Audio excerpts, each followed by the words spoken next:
A young woman got lost during a snowstorm in the wilderness of northern Sweden. By nightfall, she believed she might not make it home. But what happened next would change her life forever, because hidden deep in the mountains, far beyond any marked trail, she stumbled upon an old wagon cabin that shouldn't have been there. A cabin forgotten by time. A cabin no one had entered for generations. And inside, she found something that had been waiting more than 100 years to be discovered. Something so unexpected, it would answer a question she had carried her entire life. Before we begin, take a moment to subscribe and let us know where you're watching from. On the morning of her 21st birthday, Hannah Forsberg woke up believing that if she disappeared, no one would notice. It wasn't self-pity. It was simply the conclusion she had reached after 21 years of experience. The first thing she saw that morning was the date glowing on her phone screen. October 14th, her birthday. For a moment, she stared at it. Then she set the phone down. No missed calls, no messages, nothing. An hour later, she stopped at a small gas station on the edge of town. The cashier, a gray-haired woman with kind eyes, smiled as she handed Hannah her coffee. "Any plans today, sweetheart?" Hannah smiled back. The kind of smile people learn when they've spent years hiding disappointment. "Meeting some friends later." The woman nodded. "Well, happy birthday." Hannah thanked her and walked away. She wasn't meeting anyone. There were no friends waiting, no family expecting her, no place she needed to be. As she climbed back into her aging camper van, the lie settled heavily in her chest. At 21 years old, the only person who knew it was her birthday was a stranger she'd never see again. And somehow, that hurt more than she expected. You see, Hannah had never known her parents. According to the records, she had been found outside a children's shelter during a winter storm, wrapped in a blanket that wasn't warm enough and carrying a name that may not have even been hers. No one ever came back. No one ever asked for her. As the years passed, she moved through foster homes the way autumn leaves move through the wind, never staying in one place for long. Some families tried, most didn't. Eventually, Hannah stopped believing that people stayed. It seemed safer that way. But loneliness has a way of growing quietly, year after year, birthday after birthday, until one day it becomes too heavy to carry. So, instead of spending another evening alone inside her camper van, Hannah drove north toward the mountains of Fjällen. The wilderness had always offered her something people couldn't: silence. Not the painful kind, the peaceful kind. Or at least that's what she hoped. She packed a backpack, filled a thermos with coffee, and started down a trail she had never walked before. Looking back years later, Hannah would often wonder whether she chose that trail or whether that trail had somehow chosen her, because by the following night, she would be lost in the Swedish wilderness. And before the week was over, she would discover something no map had ever recorded. Something hidden, something forgotten. Something that had been waiting more than 100 years for a young woman who believed she had no family. What Hannah found deep in those mountains would not only save her life, it would answer a question she had carried since childhood, a question she had never dared to ask out loud. What if family isn't always the people who raise you? What if family is the light someone leaves behind for you to find? And before the story is over, that answer will change everything. By early afternoon, something about the mountains felt different. Hannah couldn't explain it at first. The trail was still there, the trees were still standing. The world looked exactly as it had a few hours earlier. And yet, the wilderness no longer felt welcoming. It felt watchful. She stopped near a clearing and took a sip from her thermos. The coffee had already gone lukewarm, but she drank it anyway. Above her, the sky had begun to change. Not dramatically, not enough to alarm an inexperienced hiker, but enough to make her uneasy. The pale blue horizon was slowly disappearing behind a blanket of gray clouds. Heavy clouds, the kind that seemed to arrive without warning in the Norland backcountry. Hannah checked her phone. No signal. She wasn't surprised. There hadn't been service for miles. Still, she opened the weather app out of habit. Nothing loaded, just an empty screen. A strange chill brushed across the back of her neck. She zipped her jacket a little higher and kept walking. At first, she told herself she was imagining things. The mountains had a way of making people feel small. Maybe that was all it was. But as the hours passed, the trail became harder to follow. Places that had seemed familiar earlier now looked different. The path narrowed, the forest thickened, the silence grew heavier, even the birds seemed to disappear. Hannah slowed her pace. Something about that bothered her more than the clouds. Nature is rarely silent. There should have been birds, wind, something. Instead, it felt as though the entire forest was holding its breath. She stopped and listened. Nothing. Not even a distant call. Just stillness. The kind that makes your own heartbeat sound too loud. Then the first snowflake landed on her sleeve. She stared at it. A tiny white crystal, gone almost instantly. Then another and another. Within minutes, snow began drifting through the trees. Light at first, beautiful even. But Hannah knew enough about the wilderness to understand how quickly beauty could become danger. She turned around. The trail behind her looked unfamiliar. Not lost, not yet, just unfamiliar. Still, it was enough to make her stomach tighten. For the first time all day, she considered heading back. The problem was, she wasn't entirely sure which direction back was anymore. The realization hit quietly, like a stone sinking into deep water. She pulled out her map, studied it, turned it slowly in a circle. Nothing matched quite the way it should have. The landmarks she remembered weren't there. Or maybe they were hidden. Everything looked different beneath the gathering snow. The wind picked up, cold air pushed through the trees with growing urgency. The snow was falling harder now, visibility shrinking. The mountains around her seemed to close in. Hannah forced herself to stay calm. Panic was dangerous. Panic got people killed. She chose a direction that felt right and started walking. 10 minutes passed, then 20, then 30. The forest offered no answers. Every ridge looked the same. Every stand of trees blurred into the next. Snow collected on her shoulders, on her backpack, on her eyelashes. The daylight was fading faster than it should have, and deep inside, a thought she didn't want to acknowledge began to form. I might be lost. She stopped walking. The words echoed in her mind, not because they were dramatic, because they were true. For a long moment, she stood completely still. The wind moved through the pines above her.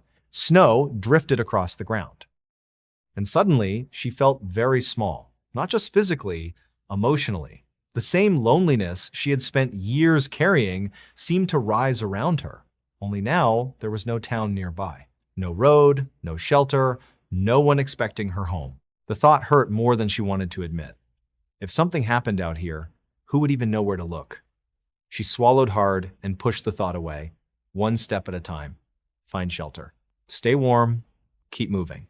The advice came from years of reading survival books and listening to outdoor podcasts, simple, practical, necessary. So she walked. The snow continued to fall, the light continued to fade. And then she saw something. At first, she thought it was another cluster of trees, a dark shape hidden among the forest, half buried beneath snow, almost invisible. She would have missed it entirely if she hadn't glanced to her left at exactly the right moment. Hannah froze. There it was again. Not a tree, not a boulder, something else, something with lines that nature doesn't make. Straight edges, angles, geometry, human geometry. Her heart began to pound. She stepped closer. The shape slowly emerged from the storm. Wood darkened with age, partially hidden beneath generations of moss and weather. For a brief second, she wondered if she was imagining it, but she wasn't. The closer she moved, the more impossible it became. A structure deep in the wilderness. Miles from any marked trail, miles from civilization, waiting in complete silence. The wind howled behind her. Snow swirled through the trees, and standing there in the fading light, Hannah stared at something that should not have existed, something forgotten and something hidden. Something that looked as though it had been waiting a very long time for someone to find it. And for reasons she couldn't explain, the moment she saw it, she felt something she hadn't felt all day. Hope. The structure stood in complete silence. Snow drifted across its roof. Wind pushed through the trees behind Hannah, carrying the low, mournful sound that only winter forests seem capable of making. For a long moment, she simply stared. Part of her wanted to believe she was imagining it. After all, she'd been cold for hours, tired, lost, but the structure remained, real, waiting.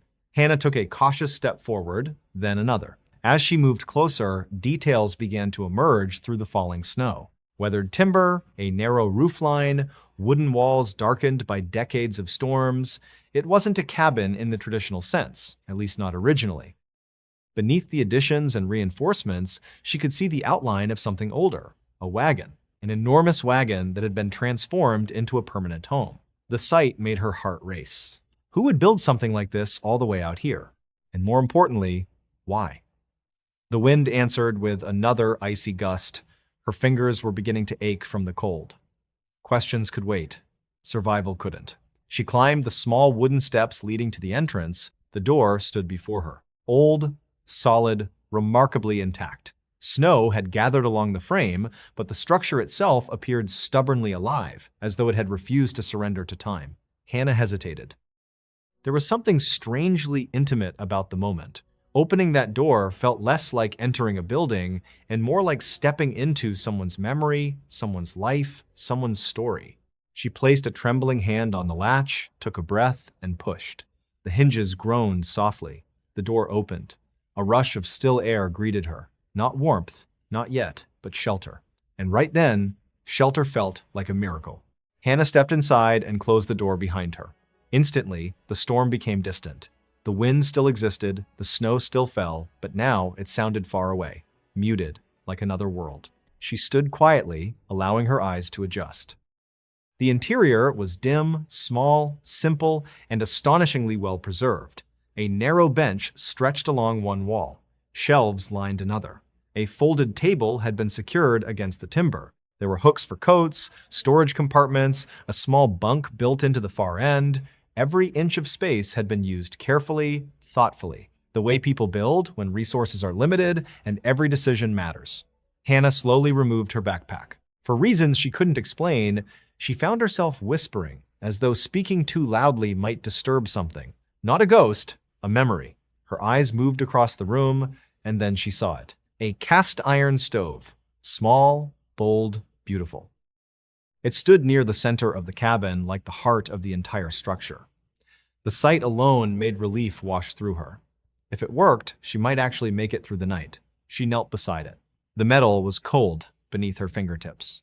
But something immediately caught her attention. This wasn't a decorative relic. This stove had been used often. The iron bore marks from years of fires, years of cooking, years of hands reaching toward warmth. Someone had lived here. Not briefly, not accidentally. Someone had built a life here. The realization settled over her like a blanket. For the first time since becoming lost, Hannah no longer felt completely alone. The family who once occupied this place was gone, long gone.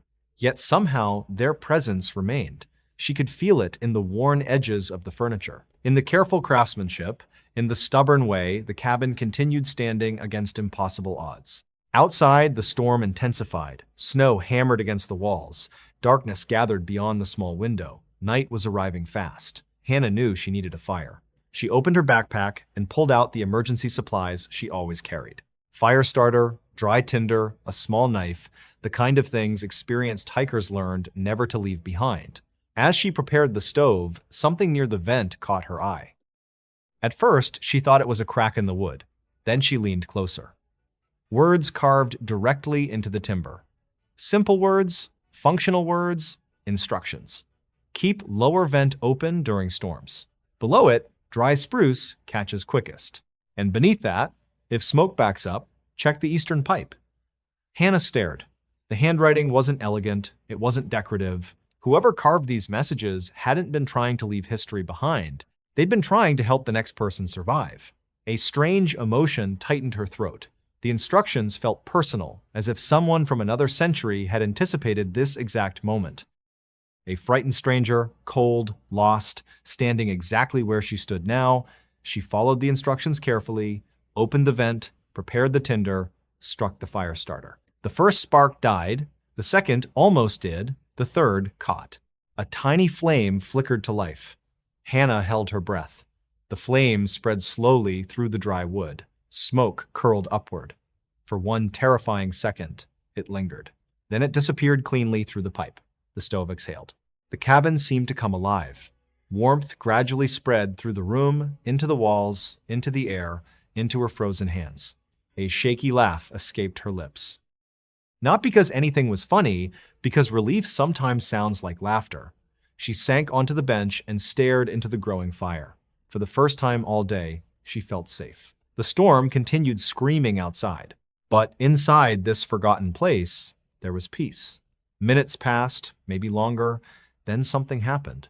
As Hannah shifted her weight against the bench, she felt a slight movement beneath her hand, a hollow sound different from the rest of the wood. She frowned, turned, and looked down. Carefully, she reached underneath. Her fingers brushed against a hidden handle. Her heartbeat immediately quickened slowly. Almost afraid of what she might find, she pulled. A concealed drawer slid outward from beneath the bench. Dust drifted into the firelight. Inside lay a bundle wrapped in faded cloth, tied carefully with twine, protected, preserved, waiting. Hannah stared at it. The storm raged beyond the walls. The fire crackled softly beside her, and somehow she already knew. This wasn't money, it wasn't treasure, it was something far more valuable. Someone's story. And without realizing it, Hannah had just become part of it. The fire crackled softly inside the old wagon cabin. Outside, the storm continued its relentless assault on the mountains. Wind rattled the walls. Snow swept across the roof in long, icy waves, but Hannah barely noticed anymore. Her attention remained fixed on the bundle resting in her lap. For several moments, she simply stared at it.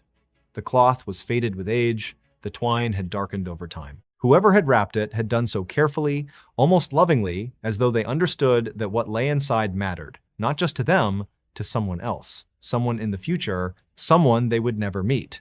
Slowly, Hannah untied the knot. The twine loosened with surprising ease. Inside were letters, dozens of them, neatly folded, yellowed by time, their edges softened by more than a century of waiting. A strange feeling settled over her. She wasn't afraid. She felt invited, as though someone had left a light burning in a distant window, hoping that one day a stranger might see it. She carefully unfolded the first letter. The handwriting was strong but simple. The ink had faded in places, but the words remained clear. December 4th. Snow came early this year. The roof held through the night. Thank God. Linnea was worried the wind might tear it away while we slept. Hannah smiled faintly. Linnea. The name immediately transformed the writer from a stranger into a person, a real person. Someone who had worried about storms. Someone who had tucked children into bed at night. Someone who had stood exactly where Hannah was sitting now. She continued reading. The entries weren't dramatic. There were no great adventures, no shocking revelations. Instead, there were details. The amount of firewood remaining and the condition of the roof, the family's food supply, small victories, small worries, small hopes, and somehow those ordinary details touched her more deeply than anything extraordinary could have. Because real life isn't made of grand moments, it's made of ordinary days. Days people fight quietly to protect. Days spent caring for those they love. The next letter mentioned Linnea again. Linnea spent most of the afternoon drawing by the stove. She says when winter ends, she wants to see the sea one day. Hannah paused without realizing it. She found herself smiling. She could almost picture the little girl, could almost hear her voice, could almost see her sitting beside this very stove, dreaming about a future she couldn't yet imagine. The cabin no longer felt abandoned. It felt occupied, not physically, but emotionally. Every board, every shelf, every scratch in the wood seemed filled with traces of the people who had once called this place home. As the evening wore on, Hannah continued reading. Hours seemed to disappear, the storm outside faded into the background, the loneliness she carried every day began to loosen its grip. Not vanish, but soften. Then she unfolded another letter, and everything changed. The date at the top caught her attention immediately. October 14th. Hannah frowned. That was today's date. Not the year, of course. The letter had been written more than a century earlier, but the day was the same. Curious, she continued reading. Today, Linnea turned 21. We had little to give her this year. Flour is running low, and supplies have been difficult to stretch. Maja managed to save enough sugar for a small cake. Linnea laughed when she saw it, said it was the finest birthday she'd ever had. Hannah stopped breathing for a moment. 21. The same age, the same birthday, the same date. For several seconds, she simply stared at the page. The fire crackled. The wind groaned outside. But inside the cabin, time itself seemed to pause. A lump formed in her throat. Not because of coincidence, because of contrast. Linnea had a father who wrote about her birthday, a mother who saved sugar for a cake, a family who celebrated her existence, someone who was grateful she had been born. Hannah looked down at her own hands. Earlier that morning, she had eaten breakfast alone. No cake, no celebration, no one remembering. For years, she had convinced herself that it didn't matter, that birthdays were just another day, that family was something other people had, not her. But sitting there beside the fire, reading about a young woman who had lived more than 100 years earlier, she felt something break open inside her, a quiet ache she had carried since childhood, the ache of never belonging anywhere. Tears filled her eyes. She didn't fight them. For once, she didn't try. The first tear landed on the page, then another, and strangely enough, those tears weren't entirely sad. Because for the first time in her life, Hannah was experiencing something she had never known before. Connection. Not through blood, not through obligation, through understanding, across a century of time, across generations, across lives that should never have touched. A family she had never met was somehow speaking directly to her, and they were telling her something she desperately needed to hear, that a person's life mattered. Even when the world forgot their name, even when no one was watching, even when they felt alone, the realization settled deep within her. For years, Hannah had measured her worth by who stayed, who called, who remembered, who cared. And because so few people had, she quietly concluded that maybe she wasn't worth much at all. But these letters told a different story. The people who built this cabin hadn't lived famous lives. History books would never mention them. Most of the world would never know they existed. Yet, everything around her stood as proof that their lives had mattered. They had loved, built, sacrificed, hoped, and more than 100 years later, the kindness they left behind was still changing someone else's life. Her life. Hannah looked around the cabin once more. But now, she saw something entirely different. This wasn't merely a shelter. It wasn't just a forgotten structure hidden in the wilderness. It was a message carried across generations. A reminder that even the smallest life can leave a lasting light. The fire burned lower. Night deepened outside. And for the first time since she could remember, Hannah no longer felt like a girl wandering through the world completely alone. Because somehow, inside a forgotten cabin buried deep within the wilderness of northern Sweden, she had found something she had spent her entire life searching for. Not answers, not treasure, not even a family. At least not yet. She had found hope, and hope, she was beginning to realize, can change everything. Morning arrived quietly. No dramatic sunrise, no golden light pouring through the window, just a pale gray glow slowly filtering into the wagon cabin. For a moment, Hannah didn't remember where she was. She blinked at the ceiling above her. The wooden beams, the small bunk, the faint scent of smoke lingering in the air. Then it all came rushing back. The storm, the cabin, the letters, Linnea. Slowly, she sat up. The fire had burned down to glowing embers during the night, but the cabin still held a trace of warmth. Outside, the wind was gone. The silence felt different now. Gentler, almost protective. Hannah pulled on her boots and stepped to the small window. The storm had vanished. Fresh snow covered the wilderness like a clean sheet stretched across the earth.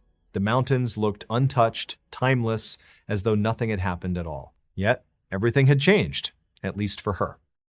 She stood there for a long moment before looking back at the stack of letters resting beside the stove. Yesterday, they had been a mystery. Now they felt like companions, voices from another time, waiting patiently to be heard. She rekindled the fire and settled beside it once again. The remaining letters called to her, not with urgency, with purpose. One by one, she unfolded them. And as the hours passed, the family became more real. Maja, Linnea, the father, whose name appeared only occasionally, usually signed at the bottom of the page with simple initials. They worried about winter, celebrated small victories, mourned losses, dreamed about futures they might never see. In one letter, Linnea wrote about wanting to become a teacher. In another, she described collecting wildflowers during summer and pressing them between the pages of a book. There was something heartbreakingly familiar about her. Not because their lives were similar. They weren't. Linnea had something Hannah had never truly known, belonging. Yet, beneath that difference, they shared something deeper. Both had dreamed of a future they couldn't yet see. Both had wondered where they fit in the world. Both had searched for hope. As the morning stretched toward afternoon, Hannah unfolded another letter. The paper felt different, newer, somehow more carefully preserved. The handwriting belonged to Linnea's father, and the first sentence immediately caught her attention. If someone finds this one day, Hannah froze. Her heartbeat quickened. Slowly, she continued reading. If someone finds this one day, I hope it means the cabin has done what we built it to do. She swallowed hard. The room seemed quieter. Even the fire appeared to soften. We did not build this place to be remembered. We built it because winter was coming and our children needed shelter. We built it because people survive better when they leave something useful behind. Hannah felt her chest tighten. The words were simple. Yet they carried a weight she couldn't explain. Outside, sunlight reflected across the snow. Inside, a man who had been gone for more than a century was speaking directly into her life. The letter continued, "If this cabin has kept you warm, then it has already served its purpose. If it has given you safety, then we ask for nothing more. But if it has reminded you that kindness can outlive the people who give it, then please carry that kindness forward." Hannah lowered the page. For several moments, she simply stared at the fire. Something inside her was shifting. Something she had carried for years. For most of her life, she had believed survival was enough. Get through today, pay the bills, keep moving. Don't depend on anyone. Don't expect too much, don't get hurt. Those rules had protected her, but they had also built walls around her. Walls so strong that eventually she stopped letting people in. Stopped believing she belonged anywhere. Yet, this family, this ordinary family who had lived and died long before she was born, had somehow reached through time and touched her heart. Not because they were extraordinary, because they were kind, because they cared about someone they would never meet, someone exactly like her, a stranger. A tear rolled down Hannah's cheek. This time, she smiled through it, because for the first time, she understood something she had never fully grasped before. Family wasn't only about blood. It wasn't only about the people who gave you life. Sometimes, family was the people who left a light behind when the world grew dark. The realization settled deep inside her, and with it came something unexpected. Purpose. She looked around the cabin again, the stove, the bunk, and the shelves, the carved instructions. Everything suddenly felt fragile, not weak, precious. The family who built this place had trusted the future. Trusted that someday someone might find what they left behind. Someone who would understand. Someone who would care. What if that someone was her? The thought startled her. Yet the more she considered it, the more it felt right. Not accidental, not random, almost like an invitation. Then something else caught her attention. Near the base of the bench, where she had discovered the letters, a section of flooring looked slightly uneven. At first, she ignored it, but curiosity eventually drew her closer. She knelt, ran her fingers across the wood. There, a small gap, almost invisible. Her pulse quickened again. Carefully, she pressed downward. The board shifted, a hidden compartment. For a moment, she simply stared. Then, she slowly lifted the panel. Inside was a cloth-wrapped bundle, smaller than the letters, heavier, protected from moisture and time. Hannah carefully unfolded the fabric. Her eyes widened. Old coins, a pocket watch, several folded documents, property records, family certificates, photographs, faded nearly white with age, not wealth, not treasure, legacy, the physical remains of an entire family's existence. Proof that they had lived, proof that they had mattered, proof that they had once loved each other beneath this very roof. Hannah sat back on her heels. The cabin suddenly felt larger than before. Not because of what she had found, because of what it meant. This wasn't just a forgotten shelter hidden in the wilderness. It was a story waiting to be saved.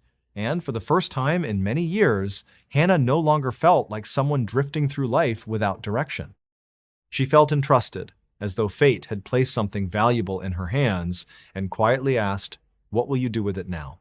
The answer hadn't fully formed yet, but one thing was already certain. When she left this mountain, she would not be the same person who had arrived. Something new had begun, and deep in her heart, Hannah knew it. The hike back should have felt familiar. It didn't. Every tree seemed different now. Every ridge, every stretch of untouched snow. The mountains themselves hadn't changed, but Hannah had. She stood outside the wagon cabin for a long moment before leaving. The cold morning air brushed against her face. Behind her, the little structure remained silent among the trees. Ancient, unassuming, as though it had no interest in being discovered, and yet somehow it had changed everything. Hannah reached into her backpack and carefully checked the bundle of letters one more time. The documents remained wrapped securely, protected, safe. She wasn't taking them because they belonged to her. She was taking them because someone had to make sure their story survived. For over a century, the wilderness had guarded that family. Now, the responsibility had passed to her. The thought was both comforting and terrifying. With one final glance at the cabin, Hannah turned and started walking. Snow crunched beneath her boots, the forest stretched endlessly around her, but something felt different. For the first time in years, she wasn't simply moving forward because she had no other choice. She was moving toward something, toward purpose, toward meaning, toward a future she suddenly wanted to see. Hours passed. The mountains slowly awakened around her. Birds returned. A distant breeze moved through the pines. The world no longer felt empty. And as strange as it sounded, Hannah no longer felt empty either. The loneliness was still there. Of course it was. A lifetime of loneliness doesn't disappear overnight. But it no longer felt like a prison. It felt more like an old wound finally beginning to heal. Around midday, she stopped beside a frozen stream to rest. She removed her backpack and sat on a fallen log. The letters weighed almost nothing, yet somehow they felt heavier than anything she had ever carried because they represented more than a family's history. They represented proof. Proof that ordinary lives mattered. Proof that kindness survived. Proof that even people forgotten by history could still change someone else's future, someone like her. As she sat quietly, her thoughts drifted back to the letter written by Linnea's father. Please carry that kindness forward. The words echoed in her mind. Carry it forward. Not preserve it, not admire it, carry it forward. There was a difference. One looked backward, the other looked ahead. For most of her life, Hannah had been focused on surviving her past. Maybe now it was time to build a future. The realization felt unfamiliar. Hope often does. Eventually, she stood and continued walking. The afternoon sun hung low above the mountains. Shadows stretched longer, and then she noticed something unusual. Footprints. Fresh footprints. Hannah stopped immediately. Her pulse quickened. The tracks crossed the snow roughly 30 feet ahead. Large boot prints. Recent. Very recent. She stared at them. The snowfall from the previous night should have buried anything older. Yet, these impressions remained sharp, distinct. Someone had been here recently. Very recently. A second set appeared nearby. Smaller. Different. 2 people, and maybe more. A cold sensation moved through her chest. Instinctively, she looked back toward the direction of the cabin. Impossible. The place had seemed untouched, forgotten, hidden from the world. Yet, these tracks suggested otherwise. Someone else knew. For several seconds, Hannah simply stood there, listening. The forest remained silent. Nothing moved. Nothing revealed itself. But the discovery unsettled her, not because she felt threatened, because it changed the story. Until now, the cabin had felt like a message left behind by the past. Now it felt connected to the present. The possibility lingered in her mind as she resumed walking. Who else knew about that place? Why had they never come forward? And perhaps most importantly, what would happen if the wrong people found it first? The question stayed with her for the rest of the afternoon. By evening, she finally spotted something she hadn't seen in nearly 2 days. A trail marker, weathered, familiar, real. Relief washed over her. Not the dramatic relief of someone escaping danger. Something quieter, deeper. She had made it. Hours later, the parking area appeared through the trees. Her camper van sat exactly where she had left it. Snow covered the windshield. Otherwise, nothing had changed. Yet, as Hannah climbed into the driver's seat, she realized everything had changed. She looked around the small vehicle, the same worn blanket, the same coffee mug, the same cramped living space. Only a few days earlier, this had felt like the entire world she would ever know. Now it felt different, smaller somehow. Not because she wanted more possessions, because she wanted more purpose. For several minutes, she sat in silence. The engine remained off. The letters rested on the passenger seat, waiting. Finally, Hannah picked up her phone. There was still no signal. She wasn't surprised, but as she drove farther down the mountain road, service eventually returned. A few bars appeared, then more. Her screen lit up. No missed calls, no messages, no one looking for her. A week earlier, that realization might have hurt. Now it barely registered, because for the first time, Hannah understood something important. Her worth was not determined by who remembered her birthday. It was not determined by who called or who stayed or who left. The family in that cabin had taught her that they had lived meaningful lives without recognition, without applause, without guarantees. And somehow their kindness had survived longer than they ever could. As dusk settled across the mountains, Hannah pulled into a small roadside diner. She ordered coffee, sat by the window, and stared at the letters. People moved around her. Waitresses carried plates, families laughed in nearby booths. For years, scenes like this had reminded her of everything she lacked.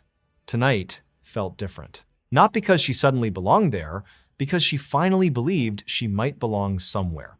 The thought brought an unexpected smile. Then she opened her phone. After a brief search, she found the number for the Regional Heritage Society. Her thumb hovered over the screen. For a moment, she hesitated. Making this call would change everything. The letters would become public. The story would no longer belong only to her. But deep down, she already knew what the family would have wanted. Their lives weren't meant to remain hidden forever. They were meant to be remembered. Hannah pressed the call button. The phone rang twice. A voice answered. Regional Heritage Preservation Office. How can I help you? Hannah glanced once more at the bundle of letters, then out the window toward the fading mountains. And softly, almost reverently, she said, I think I found something important. At that moment, she wasn't just saving a forgotten story. She was beginning a new chapter of her own, and neither journey was finished yet. The call lasted less than 10 minutes, but it changed the course of Hannah Forsberg's life. At first, the woman on the other end of the line sounded polite but skeptical. That wasn't surprising. People called historical societies all the time, claiming to have found something remarkable. Most hadn't. But as Hannah carefully described the wagon cabin, the carved instructions, the letters, and the hidden compartment beneath the floorboards, the tone of the conversation began to change. By the end of the call, the woman was asking questions faster than Hannah could answer them. Where exactly was the structure? Had anything been removed? Were the documents safe? Could she meet with someone the following morning? For the first time since finding the cabin, Hannah realized the discovery might be even more significant than she had imagined. Not because it was valuable, because it mattered.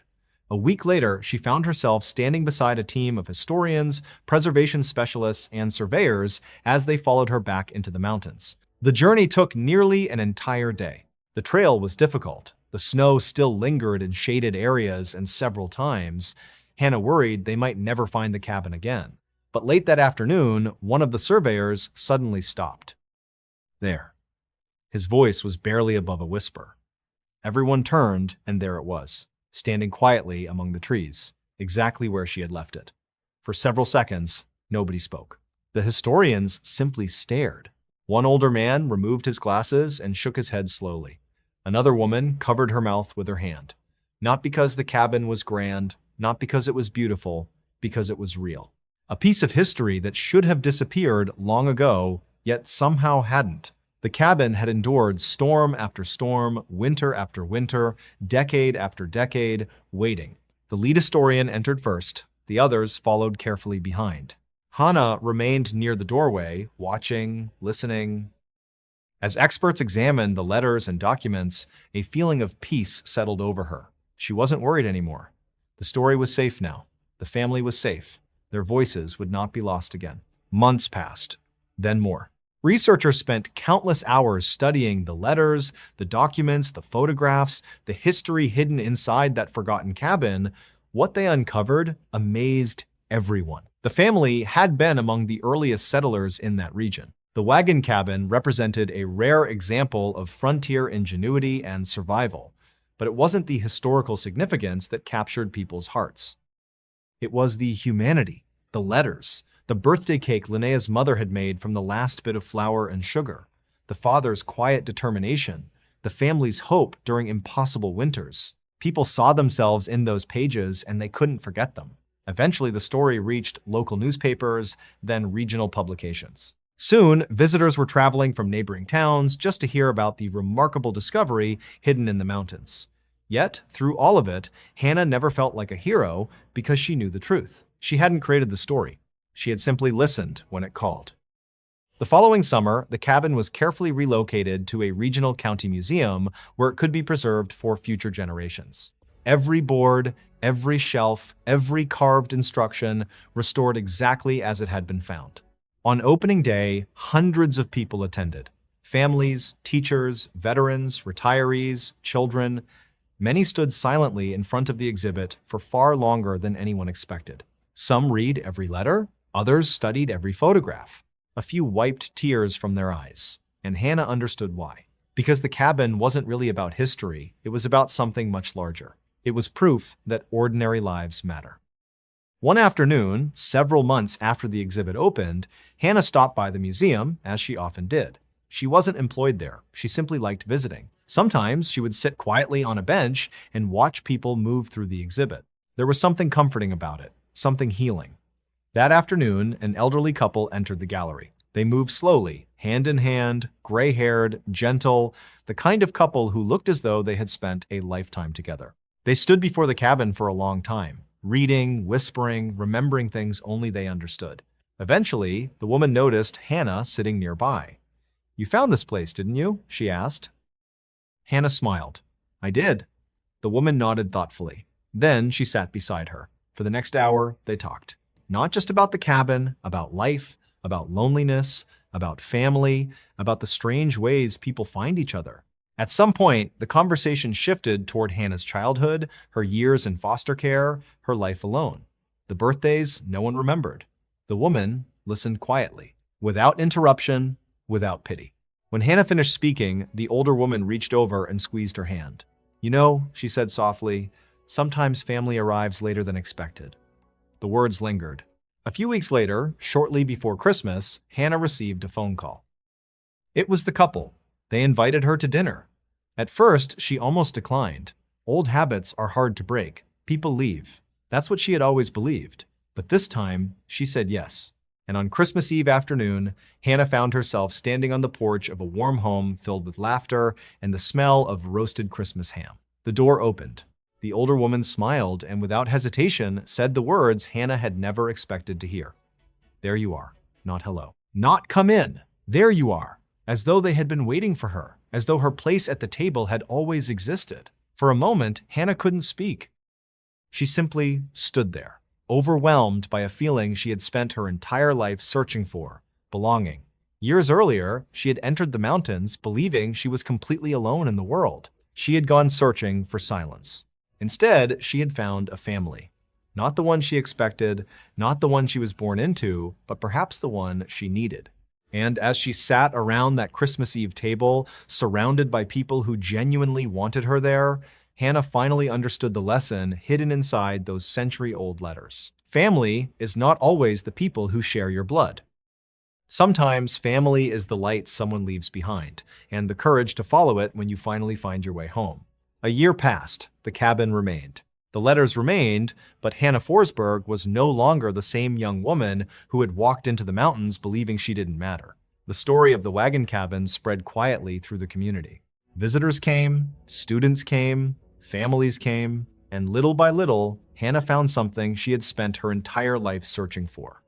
Not answers, not fame, belonging. Then October arrived again, her 22nd birthday. Hannah arrived at the museum expecting an ordinary day. Instead, she found a small cake waiting beside the old wagon cabin. A few museum volunteers stood nearby. The elderly couple who had become part of her life were there too. Nothing extravagant, just a cake, a handful of people, and 22 candles. For a moment, Hannah couldn't move. A year earlier, no one had remembered her birthday. Now there were people waiting for her, people who were glad she existed. As everyone sang, Hannah looked toward the cabin, toward the place where a family she'd never met had changed her life. She thought about Linnea, about the father who built the cabin, about the kindness that had survived more than 100 years, and suddenly she understood. The cabin had never been about history. It had never been about survival. It was about connection, about the light we leave behind for people we'll never meet. At the beginning of this story, Hannah believed no one would notice if she disappeared. Now, she knew better. And maybe that's the lesson hidden inside all of this. You don't have to be famous to matter. You don't have to change the world to leave a legacy.